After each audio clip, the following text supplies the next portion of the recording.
L'OA,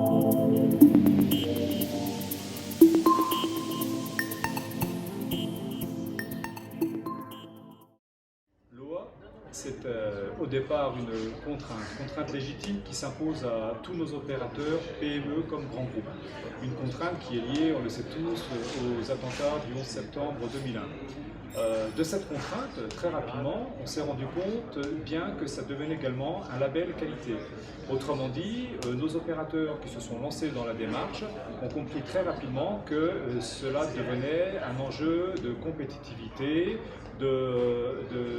comment dirais-je, capacité d'un opérateur à montrer qu'il fluidifie sa chaîne, qu'il sécurise sa chaîne logistique, si bien que, aujourd'hui, de cette contrainte, l'OA est devenue véritablement un enjeu de compétitivité pour nos opérateurs du commerce extérieur.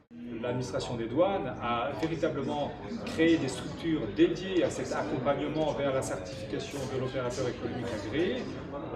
Autrement dit, aujourd'hui, la promotion de ce statut repose avant tout sur un accompagnement personnalisé en amont du dépôt de la demande, accompagnement personnalisé réalisé par nos cellules conseil aux entreprises qui ont reçu une sensibilisation à cette approche et ce faisant, d'un accompagnement réalisé et personnalisé en amont du dépôt, se traduit véritablement des audits qui se passent dans des conditions optimales. Autrement dit, on arrive aujourd'hui, après 5 années, 6 années de certification, au constat suivant: mieux nos opérateurs sont préparés, plus les audits se déroulent favorablement dans de bonnes conditions, à tel point que nous avons aujourd'hui plus de 90% de demandes déposées qui se traduisent par une suite favorable, autrement dit l'octroi d'une certification.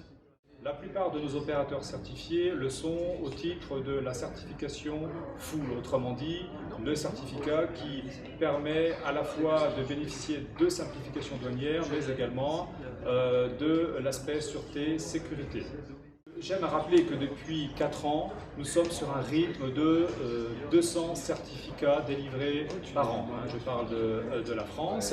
Alors, une chose est claire, c'est que nous avons un cœur de cible. Ce cœur de cible, il est estimé à 2900 entreprises. Ces 2900 entreprises, ce sont notre cœur de cible. Pourquoi? Simplement parce qu'en réalité, ce sont nos opérateurs favorablement connus par l'administration des douanes. Pourquoi? Simplement parce qu'ils travaillent sous couvert d'une procédure de dédouanement simplifiée. Voilà, donc c'est notre cœur de cible de 2900 opérateurs. Maintenant, effectivement, cette cible de 10 000 opérateurs, elle, constitue notre potentialité d'opérateurs certifiables. Autrement dit, on y trouve bien plus que des opérateurs qui sont en procédure simplifiée. On y trouve tous les importateurs, les exportateurs, les commissionnaires, les logisticiens. Alors, bien évidemment, l'administration des douanes, pour atteindre cet objectif de 10 000, va devoir à la fois s'appuyer sur ce que je viens de dire, autrement dit, la capacité de nos cellules conseil aux entreprises à accompagner en amont du dépôt de la demande nos opérateurs vers leur certification, mais également en s'appuyant sur d'autres relais institutionnels comme les CCI, Ubifrance par exemple, ou le développement de PAC comme avec certaines fédérations afin de mettre dans la boucle le plus d'acteurs possible. Tout ça pour confirmer que l'OA, c'est l'affaire de tous et que ce n'est pas un sujet que purement douanier.